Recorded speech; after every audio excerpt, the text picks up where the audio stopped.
Okay, good morning or afternoon, evening, wherever you are, whenever you catch this. Welcome to this is season 2 of Telling Tall Tales the Right Way. I actually work with words for a living, and sometimes they are still hard. So what I wanted to, I was very excited today because I have Dr. Tachi with me today, and this is her. She's amazing. She's truly amazing. She is a media professor. She is a tech and media founder. She knows all things entertainment, pop culture. She's a journalist, a content creator.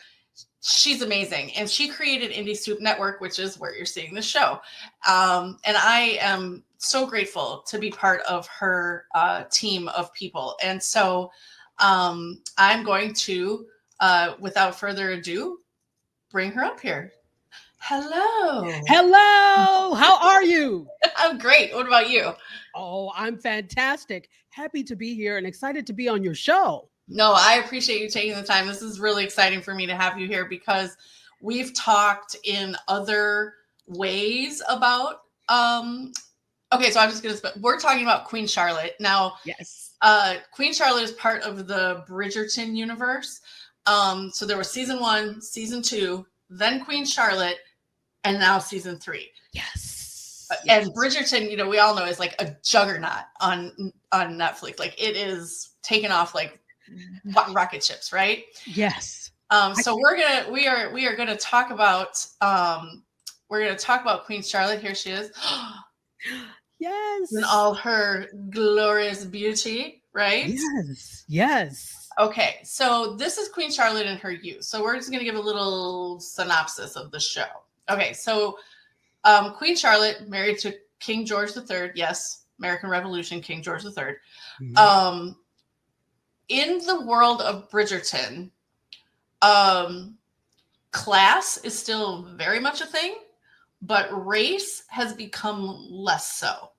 And we're not really introduced to why that whole thing is much. I don't remember that. Do you remember? Like, did they mention how all this came to be? Because I know. So you mean how she came to be, or no, but like, you know, like in the world of Bridgerton, there is interracial marriage. There is, you know. Well, it makes sense historically if you look at it. Not that I am a historian, but if you look at it historically, there were people of color that existed in Europe at that time, of course. And there were some people of color, Queen Charlotte, of course, who was, as they said, of Moorish extraction. Yes, and there she is. See, okay, so I found this picture and I wanted to make sure we use this because if you look in the historical record, as Dr. Tachi was just saying, there's some question about if the real Queen Charlotte was of mixed heritage. And so Shonda Rhimes kind of took that fact and then ran with it in like banana pants ways, right? So okay, so this is the real Queen Charlotte here. This is her. This is the actress who plays her in her youth when she first comes to England from Germany. Mm-hmm. Yep. And then this is Queen Charlotte in very abbreviated glory from her older years as she appears on Bridgerton. Right. Okay, so let's just run down really fast the elements of every great story as I have defined them. So we have a very clear beginning, middle, and end, albeit the end is one that continues on because in this world of Bridgerton, Queen Charlotte's not dead. She's just older, and then she continues in the seasons. Yes. We have a very definitive when and where. So we all know this is the Regency period. That is roughly defined by like, I think 1800 to about 1819 or something. I think that's correct. Yeah.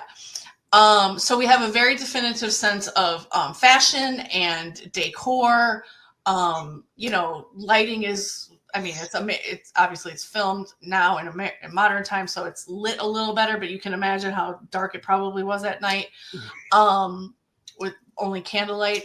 So we have a very definitive when and where. The what. So the what, as I define it, is the plot, like, right? Like, what's the what? The plot, the story. Yes. Do you want to describe the story? Yeah. So if we're looking at Queen Charlotte overall, this is obviously the prequel to what we know of Bridgerton, but this is in her youth before we start in the first episode with her getting the arrangements being made for her to become married. So at that time, especially if you were of the aristocracy, you don't just decide who you want to marry. Right. Arrangements are made for you. And there's something, I don't know if they alluded to this, and you pay attention to things. So I'm wondering, in that, or in your historical exploits, if you have, like, you have historical exploits, but if you Wouldn't have, it be fun though if we could have historical exploits? can you imagine? we might change things too much. For real. But in your looking at his, because this, obviously I knew about Queen Charlotte, but I didn't know as deep about Queen Charlotte, and it made me want to look a little bit more historically. I know that there was a habit, especially in Britain, of not even intermarriage, marrying within the family. Oh yeah, it's a lot of interbreeding. There's a lot of interbreeding and inbreeding in that, because they were trying to, quote, keep the lines pure. To their chagrin, that's not what happens when you do that. So I'm wondering if bringing in Queen Charlotte from Germany was a way of combating that. Yeah, so I don't think that you're wrong, because a lot of times, maybe not so much the nobility, but definitely royalty would look to other countries, but it was also for political gain, right? That too, yes, yes. So women, we were kind of just considered these pawns that, our fathers, or if our fathers weren't around, that our brothers or our uncles could use as like bargaining chips to create better land deals, or in terms of like kings and queens, you create allies and alliances, so that if there is war, King Henry VIII originally married Catherine of Aragon, who was from Spain. That was a strategic move, so that England and Spain were aligned, right? Like they would stick up for each other.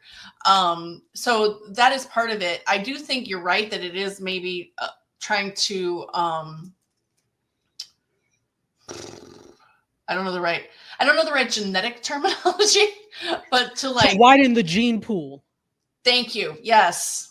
I was trying to say that, but I couldn't. It's not correct terminology, but yes, that's all I can think to of. Water it down a bit. Yes. To water the DNA. Yes. So it was for two reasons. It was to create a political alliance, but also, to bring in other DNA, even though I'm quite sure that they're probably distantly related in some way, would be my guess. Wouldn't be surprised. Right. But in more of immediate terms, in like first cousin, second cousin, I don't think they were that close. Okay. So interesting. Yeah. Okay. So that's the story, right? This is the story of how Queen Charlotte comes to be Queen Charlotte, but really it's a love story. It is. And it's beautiful, I think, in many ways, because it shows their flaws, right? Like, I mean, they're both beautiful people. The actors who play King George and Queen Charlotte are beautiful people. And everybody else is pretty handsome too in their own ways, except the doctor, which of course they wanted him to look. But yes, but what I think, by giving Queen Charlotte her own, first of all, I think people were clamoring for it, right? Like, they're like, who is this amazing woman who's basically ruling England because King George is off his rocker? Yes. Well, and that's another part of it too, right? Like, who all is in the story? Okay, so we have Queen Charlotte, King George, King George's mother. We learn a lot about Lady Danbury also. Yes. We Oh my learned goodness. so much about Lady Danbury. So we can't tell the story of Queen Charlotte without also telling her story a little bit. But Exactly. most importantly, I think we learn why King George was mentally ill. And it's not necessarily because he was, I mean, it could have been syphilis and other things, sure, because they didn't have disease prevention and nobody took a bath back then. Exactly. But, you know, there's also, I mean, that really stuck out for me. And I forget what episode it was, but to learn the trauma that he suffered as a child. Yeah. Yeah. And you know, the thing is, back then, I think we have to, we look at things in the perspective of 21st century. That's where we are, right? Yep. We haven't crossed over to the 22nd. No, I think we'll all be dead by then anyway. So. Oh God. But we think of things in very 21st century terms. Yeah. And so we sometimes fail to realize that there was not an awareness yet of germs and what they could do. And if there were, it was very little. There was very little awareness of what things like trauma, childhood trauma, and all those things, how they can lead to mental disabilities later on. I mean, we don't even understand mental disabilities now, not to talk of then. So it was very interesting to see, because you're like, oh, okay. Now, and I don't know, I did know that he suffered with mental illness, definitely. The real King George suffered with mental illness. For sure. Yeah, yeah. Of course, there is a romanticized and this is fictionalized version of this based off of some true events, but we don't know to the extent that whatever he suffered affected him later on. We don't know to the extent, but Shonda Rhimes does a very good job of making that bridge, Bridgerton, and making that link. So no, and so for anybody who hasn't seen it, like I really should just like preface this is all spoilers. So if you don't want to know and you haven't seen it, you should probably not watch this right now. Don't watch. Yeah, don't watch. But this is what we learned. George's mother is sitting down with Lady Danbury. Now, the Lady Danbury in Bridgerton, not Queen Charlotte, Bridgerton, is older, right? She's in her late 50s, early 60s, maybe something, I don't know. Anyway, she is older. So she is her younger self in Queen Charlotte. And they are having a conversation over tea where George's mother reveals that after his father died, they had to go live with his grandfather, and his grandfather abused George terribly, beat him, starved him, whatever. Like those were the two things that were mentioned in particular. And when she's saying that, and you can, the way her body language, she's like folded in on herself, and she's trying not to look at Lady Danbury while she's telling this, she's sipping her tea. It just, all of a sudden the light bulb went off for me about, he suffered this is childhood trauma coming home to roost. Yes. And also for the mother, there was a powerlessness that you have. What was she going to do? Right. At that point, you had no power. Right. She couldn't defend him lest they both be cast out into the street. And that was a very real possibility, right? Exactly. So she was thinking about the greater good in this case. Yes. So then that brings us to the why. Why are we even, like, that's the why of the plot, right? So the story is Queen Charlotte, the love story with King George, and how she comes to be the woman we see her as in Bridgerton.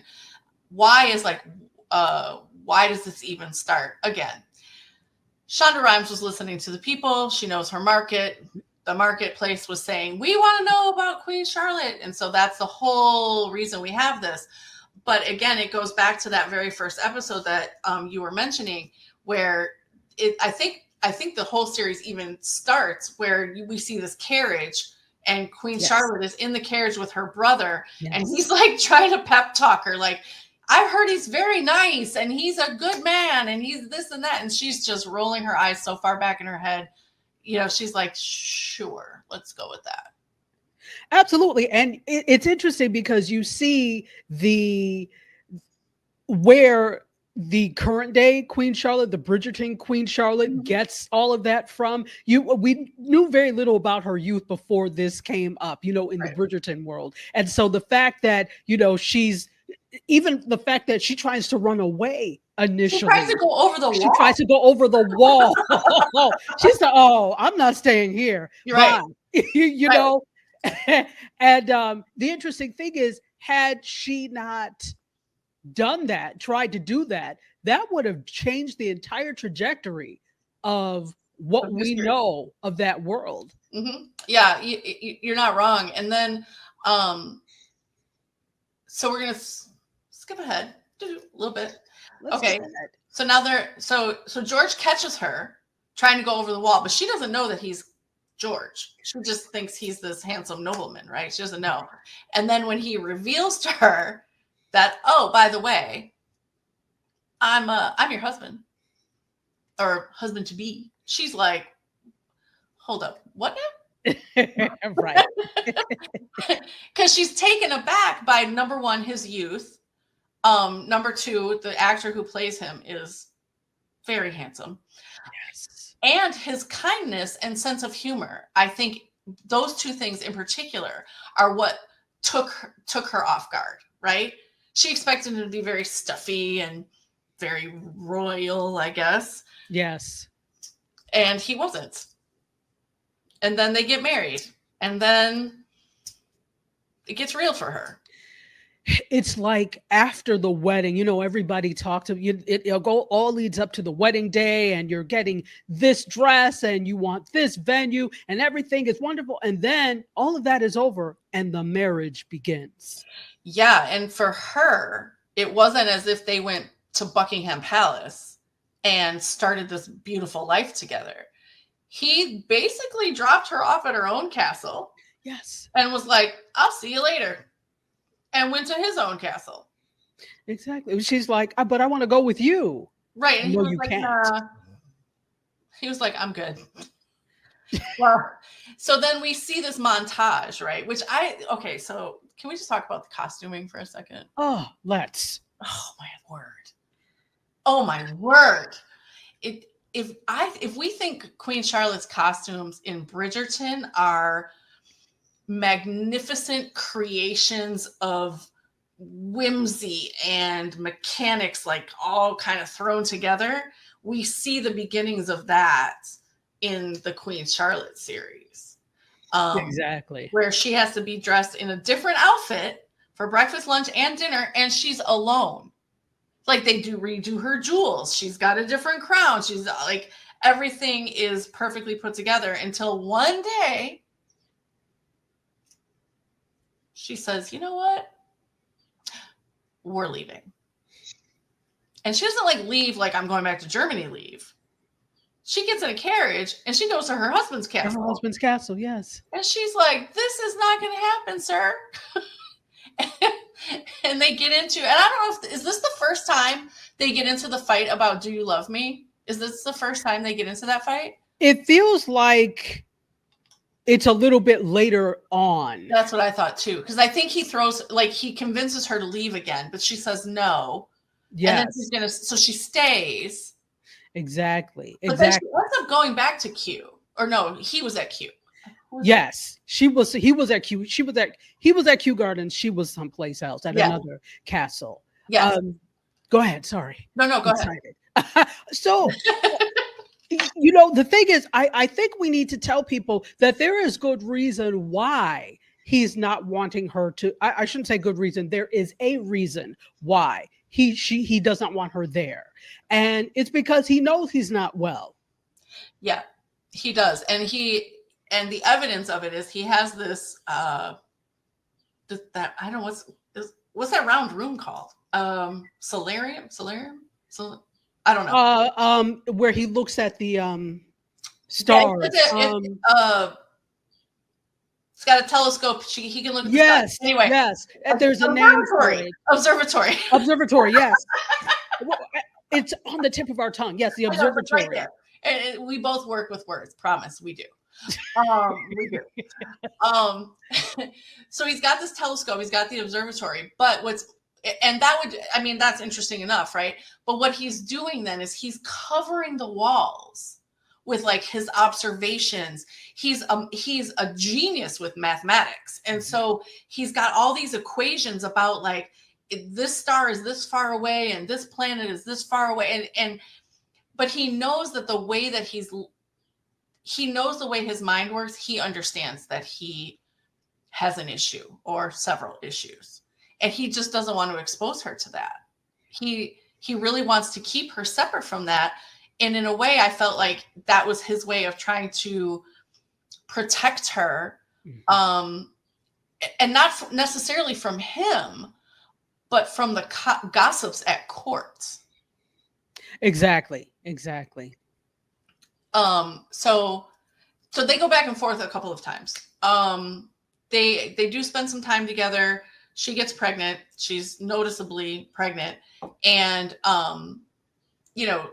is that when she comes back? No, maybe she's not noticeably pregnant at this point. Anyway, she comes back to Kew Gardens where George is, and they have a blowout fight.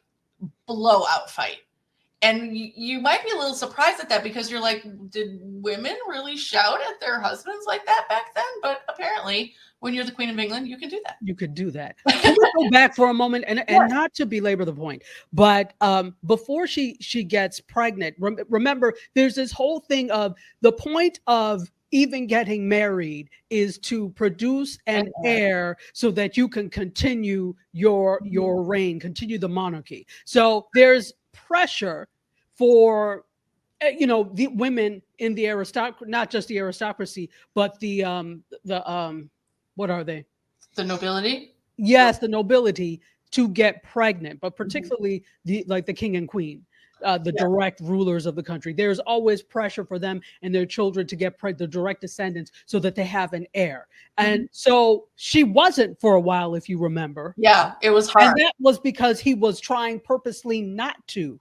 Yep. And I think he thought whatever he had was catching or would be carried down to the child. So he didn't want to do that. So, and she didn't know the process of how a baby is made. No, and that's another thing too, like woefully uneducated about how children actually come to be.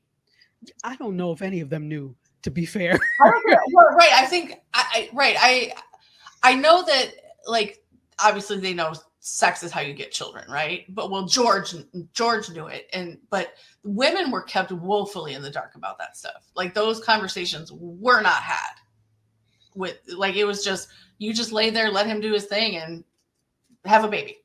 Exactly. That's it. Right. So he was, you're right. So that was another reason he was trying to keep them apart, is so that he almost couldn't produce an heir. And she was like, that's banana pants. What are you talking about? Like, that's my whole job here.